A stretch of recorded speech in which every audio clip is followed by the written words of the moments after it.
ओम नमो भगवते वासुदेवाय। ओम श्री परमात्मने नमः।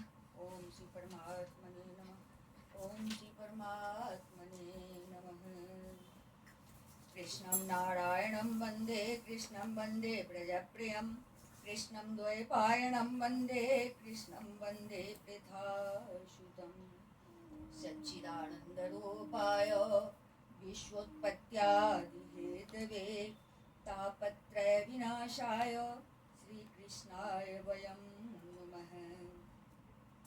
यं प्रव्रजन्तमनुपेतमपेतकृत्यं द्वैपायनो विरहकातर आजुहाव पुत्रेति तन्मयतया तरवोऽभिनेदोस्तं सर्वभूतहृदयं मुनिमानतोऽस्मि निगमकल्पतरोर्गलितं फलं शुकमुखादिमितद्रवसंयुतम् पेवत भागवतं रसमालयं मुहुरहो रसिका भुवि भावुका।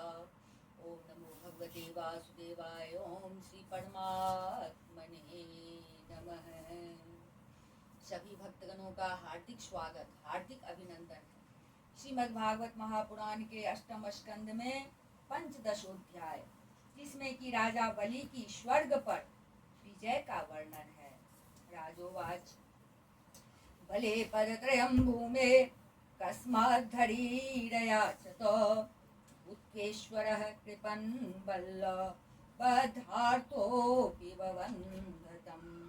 राजा परीक्षित ने पूछा, भगवान श्री हरि स्वयं ही सबके स्वामी हैं, फिर उन्होंने दीनहीन की भांति राजा बलि से 3 पग पृथ्वी क्यों मांगी, तथा जो कुछ वे चाहते थे वह मिल जाने पर भी उन्होंने बलि को बांधा क्यों। एतत् वेदुमिच्छामो हत कौतूहलं हिनः यज्ञेश्वरस्य पूर्णस्य बंधनं चाप्यनागशः। मेरे हृदय में इस बात का बड़ा कौतूहल है कि स्वयं परिपूर्ण यज्ञेश्वर भगवान के द्वारा याचना और निरपराध का बंधन, ये दोनों ही कैसे संभव हुए, हम लोग यह जानना चाहते हैं।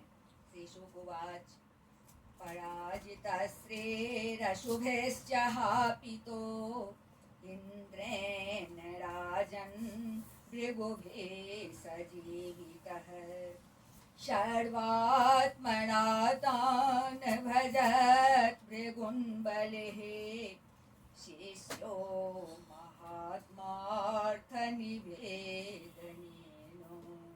श्री सुखदेव जी ने कहा, परीक्षित, जब इंद्र ने बलि को पराजित करके उनकी संपत्ति छीन ली और उनके प्राण भी ले लिए, तब भृगुनंदन शुक्राचार्य ने उन्हें अपनी संजीवनी विद्या से जीवित कर दिया।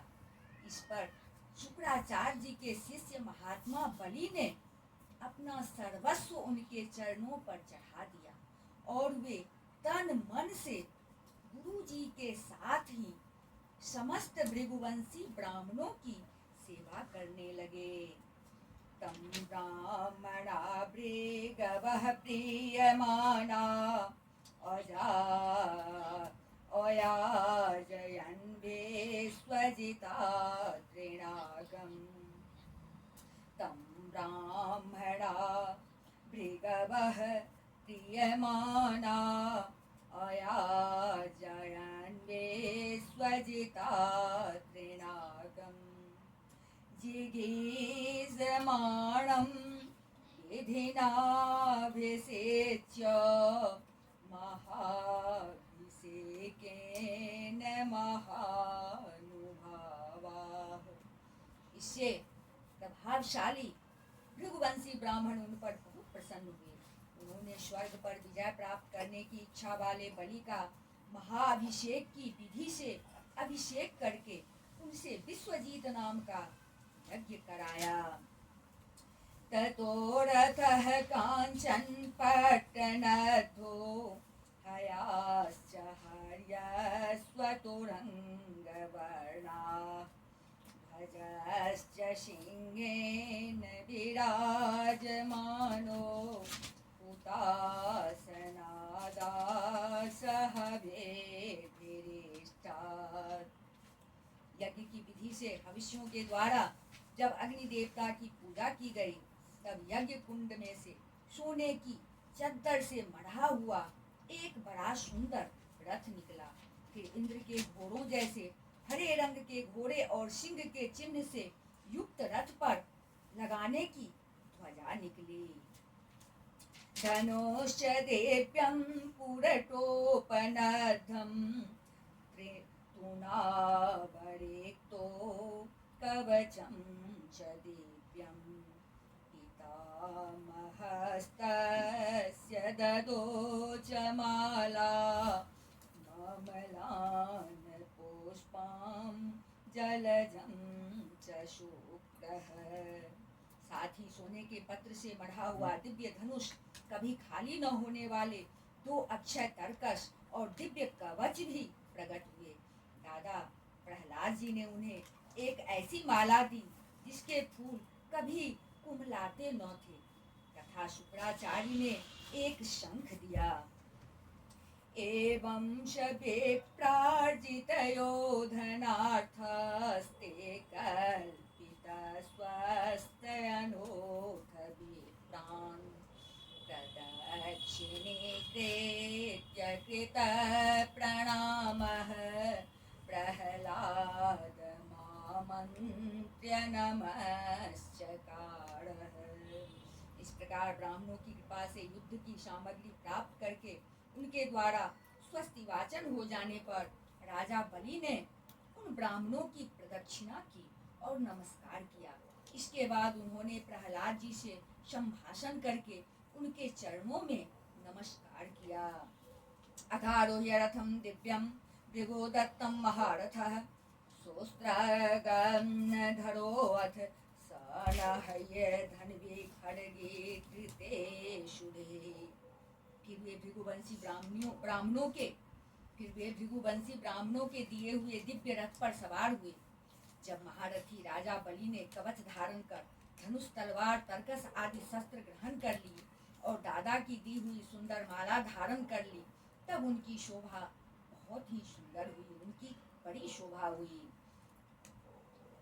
हेमांगदल सद्बाहु अस्फुरन मकर कुंडलः राजरथमारूढ़ो शेषनायस्थ इव अव्यवाट।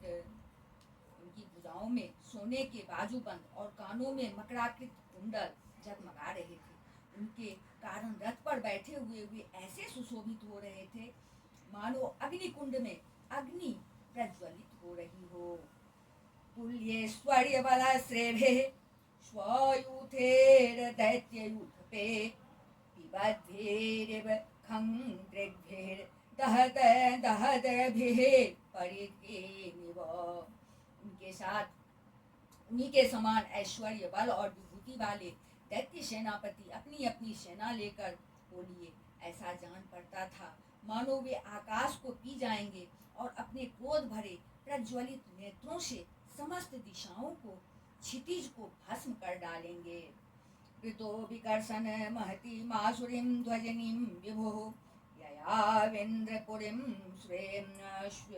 स्वेद्धां कंप्य निबरोदशी। राजा बलि ने इस बहुत बड़ी आसुरी सेना को लेकर उसका युद्ध के ढंग से संचालन किया तथा आकाश और अंतरिक्ष को कपाते हुए सकल ऐश्वर्यों से परिपूर्ण इंद्रपुरी अमरावती पर चढ़ाई की।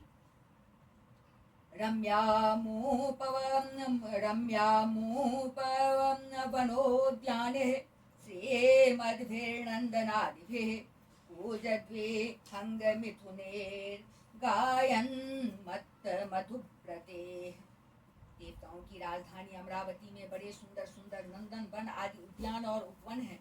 उन उद्यानों और उपवनों में पक्षियों के जोड़े चहकते रहते हैं। मधुलोभी भौरे मतवाले होकर गुनगुनाते रहते हैं। प्रवाल फल पुष्पोरु भार शाखा मरुद्र में हंस सारस चक्राह वकारंड वकुलाकुलाः नलिन्यो यत्र क्रीडन्ति प्रमदाः शूरसेविताः। लाल लाल नए नए पत्तों, फलों और पुष्पों से कल्प वृक्षों की शाखाएं लगी रहती हैं। वहाँ के सरोवरों में हंस, सारस, चकवे और बत्तखों की भीड़ लगी रहती है। उन्हीं में देवताओं के द्वारा सम्मानित देवांगनाएं जल क्रीड़ा करती रहती हैं। आकाश गंगया देव्या वृतां परिखभूतया प्राकारेणाग्निवर्णेन सातालेनोन्नतेन च। ज्योतिर्मय आकाश गंगा ने खाई की भांति अमरावती को चारों ओर से घेर रखा है। उसके चारों ओर बहुत ऊंचा सेना का परकोटा बना हुआ है, जिसमें स्थान स्थान पर बड़ी बड़ी अटारियां बनी हुई है। रुक्म पट्टक पाटेश्च द्वारे स्फटिक गोपुरे तुष्टां विभक्त प्रपथां विश्वकर्म विनिर्मितां। सोने के किवाड़ द्वार द्वार पर लगे हुए हैं और स्फटिक मणि के गोपुर हैं। उसमें अलग अलग बड़े बड़े राजमार्ग हैं। स्वयं विश्वकर्मा ने ही उस पुरी का निर्माण किया है। सभा चत्वर रथ्याढ्यां विमानेर्न्यबुधेर्युतां श्रृंगाटकैर्मणिमयैर्वज्रविद्रुमवेदिभिः। सभा के स्थान, खेल के चबूतरे और रथ चलने के बड़े बड़े मार्गों से वह शोभायमान है। 10 करोड़ विमान उसमें सर्वदा विद्यमान रहते हैं और मणियों के बड़े बड़े चौराहे एवं हीरे और मूंगे की बेतियां बनी हुई है। यत नित्यवयो रूपा श्यामा विरजवाससः प्राजन्ते रूप बन्नार्यो हैश्चेरभिरेव वहन्वयः।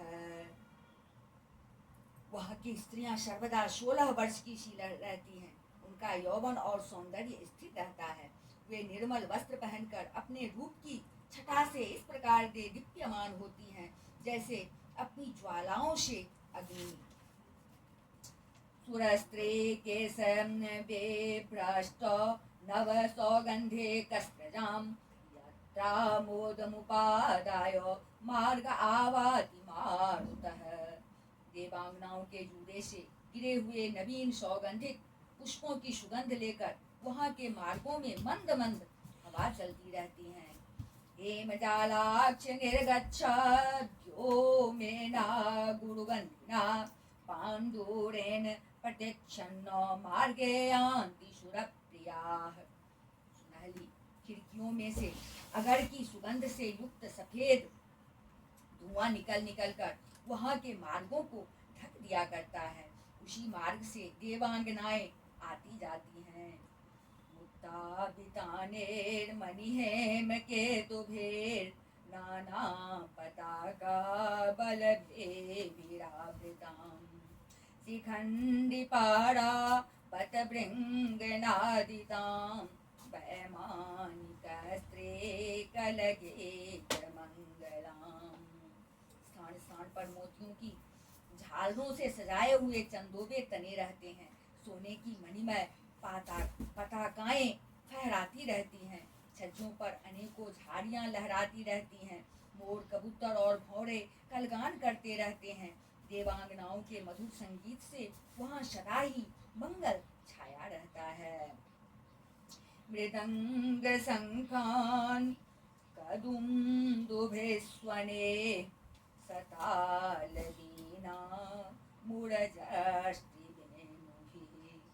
नृत्ये सवाद्ये रूपदेव गीतगे मनोरमां स्वप्रभयाजितप्रभां। मृदंग, शंख, नगाड़े, ढोल, वीणा, बंसी, मजीरे और दृष्टियां बजती रहती हैं। गंधर्व बाजों के साथ गाया करते हैं और अप्सराएं नाचा करती है। इनसे अमरावती इतनी मनोहर जान पड़ती है मानो उसने अपनी छटा से छटा की अधिष्ठात्री देवी को भी जीत लिया है। यां न व्रजन्त्य धर्मिष्ठाः फलाभूत द्रुह सखा मानिनः कामिनो लुब्धा एभिर्हीना व्रजन्ति यत्। उस पुरी में अधर्मी, दुष्ट, जीवद्रोही, ठग, मानी, कामी और लोभी नहीं जा सकते। जो इन दोषों से रहित हैं वे ही वहां जाते हैं। ताम देवरानीं सबरोते निपतेर बहे समन्तात् रुरुधे कृतन्यया आचार्य दत्तं जलजं महाश्वनं दर्भो प्रयोजन्म भयं भयमिन्द्रयोषिताम्। असुरों की सेना के स्वामी राजा बलि ने अपनी बहुत बड़ी सेना से बाहर की ओर, सब ओर से अमरावती को घेर लिया और इंद्र पत्नियों के हृदय में भय का संचार करते हुए उन्होंने शुक्राचार्य जी के दिए हुए महान शंख को बजाया। उस शंख की ध्वनि सर्वत्र फैल गई। भगवान स्तंभे प्रेत्य बले परम मुद्यमं सर्वदेव गणोपेतो गुरु में तदुवाच। इंद्र ने देखा कि बलि ने युद्ध की बहुत बड़ी तैयारी की है, अतः सब देवताओं के साथ वे अपने गुरु बृहस्पति जी के पास गए और उनसे बोले, भगवन्योद्यमो भूयान बलेन कुर्वैरिणः अवेशहैमिमं मन्ये केनासि तेजसोर्जितः। भगवान, मेरे पुराने शत्रु बलि ने इस बार युद्ध की बहुत बड़ी तैयारी की है। मुझे ऐसा जान पड़ता है कि हम लोग उनका सामना नहीं कर सकेंगे। पता नहीं किस शक्ति से इनकी इतनी बढ़ती हो गई है। नैनं कश्चित् कुतो वापि प्रतीप्यो धूमधीश्वरः इवन्नीव मुखे नेदं लिहन्नीव दिशो दश दहनीव दिशो त्रिभिः संवर्ताग्निरिवोत्थितः। मैं देखता हूँ कि इस समय बलि को कोई भी किसी प्रकार से रोक नहीं सकता। वे प्रलय की आग के समान बढ़ गए हैं और जान पड़ता है मुख से इस विश्व को पी जाएंगे, जीव से दसों दिशाओं को चाट जाएंगे और नेत्रों की ज्वाला से दिशाओं को भस्म कर देंगे। दोहे कारण में तस्य दुर्घर्षत्वस्य महित्को ओजः सहो बलं तेजो यत एतत् समुद्यमः। आप कृपा करके मुझे बतलाइए कि मेरे शत्रु की इतनी बढ़ती का जिसे किसी प्रकार भी दबाया नहीं जा सकता, क्या कारण है? इसके शरीर, मन और इंद्रियों में इतना बल और इतना तेज कहाँ से आ गया है कि इसने इतनी बड़ी तैयारी करके चढ़ाई की है। गुरुवाच जानामि मघवञ्छत्रो लूनतेरस्य कारणं शिष्यायोपभृतं तेजो भृगुर्वेर ब्रह्मवादिभिः। देव गुरु बृहस्पति जी ने कहा, इंद्र, मैं तुम्हारे शत्रु बलि की उन्नति का कारण जानता हूँ। ब्रह्मवादी भृगुवंशियों ने अपने शिष्य बलि को महान तेज देकर शक्तियों का खजाना बना दिया है। भगवद विदो भवान वापि वर्जयित्वेश्वरं हरिं नास्य सक्तः पुरस्थातुं कृतान्तस्य यथा जनाः। सर्वशक्तिमान भगवान को छोड़कर तुम या तुम्हारे जैसा और कोई भी बलि के सामने उसी प्रकार नहीं ठहर सकता जैसे काल के सामने प्राणी। तस्मान्नीलयमुत्सृज्य यूयं सर्वे त्रिविष्टपं यात कालं प्रतीक्षन्तु यतः शत्रोर्विपर्ययः। इसलिए तुम लोग स्वर्ग को छोड़कर कहीं छिप जाओ और उस समय की प्रतीक्षा करो जब तुम्हारे शत्रु का भाग्य चक्र पलटे। एष विप्र बलोदर्कः सम्प्रत्योर्जित विक्रमः तेषामेवापमानेन सानुबन्धो विनक्ष्यति। इस समय ब्राह्मणों के तेज से बलि की उत्तरोत्तर वृद्धि हो रही है। उसकी शक्ति बहुत बढ़ गई है। जब यह उन्हीं ब्राह्मणों का तिरस्कार करेगा तब अपने परिवार परिकर के साथ नष्ट हो जाएगा। एवं सुमंत्रितार्थास्ते गुरुणार्थानुदर्शिना हित्वा त्रिविष्टपं जग्मुर्गीर्वाणाः कामरूपिणः। बृहस्पति जी देवताओं के समस्त स्वार्थ और परमार्थ के ज्ञाता थे। उन्होंने जब इस प्रकार देवताओं को सलाह दी, तब वे स्वेच्छानुसार रूप धारण करके स्वर्ग छोड़कर चले गए। देवेष्वथ नीलीनेषु बलिर्वैरोचनः पुरीं देवधानीमधिष्ठाय असंनिन्ये जगत्त्रयम्। देवताओं के छिप जाने पर विरोचन नंदन बलि ने अमरावती पुरी पर अपना अधिकार कर लिया और फिर तीनों लोकों को जीत लिया। तम विश्वजैनं शिष्यं भृगवः शिष्यवत्सला सतेन है मेधाना मनोव्रत मया जयन्। जब बलि विश्व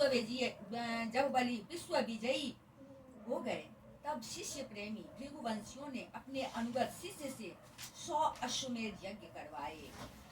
ततस्तदनुभावेन भुवनत्रयेषुतां कीर्तिं दिक्षु वितन्वानः सौरेज उरुराडिव। उन यज्ञों के प्रभाव से बलि की कीर्ति कौमुदी तीनों लोकों से बाहर भी 10 दिशाओं में फैल गई और वे नक्षत्रों के राजा चंद्रमा के समान शोभायमान हुए। बुभुजे च श्रियं स्वेद्धां द्विजदेवोपलम्बितां कृतकृत्यमिवात्मानं मन्यमानो महामनाः। ब्राह्मण देवताओं की कृपा से प्राप्त समृद्ध राज्य लक्ष्मी का वे बड़ी उदारता से उपभोग करने लगे और अपने को कृत्य सा मानने लगे। इति श्रीमद्भागवते महापुराणे पारमहंस्यां संहितायां अष्टम स्कंधे पंचदशोऽध्यायः। बोल वृंदावन बिहारी लाल की जय, राजा रामचंद्र की जय, अम्बा जनक नंदनी की जय, भास्कर भगवान की जय, बजरंगबली की जय, उमापति महादेव की जय, श्रीमद्भागवत महापुराण की जय। बोलिए सब संतन की जय। जय जय श्री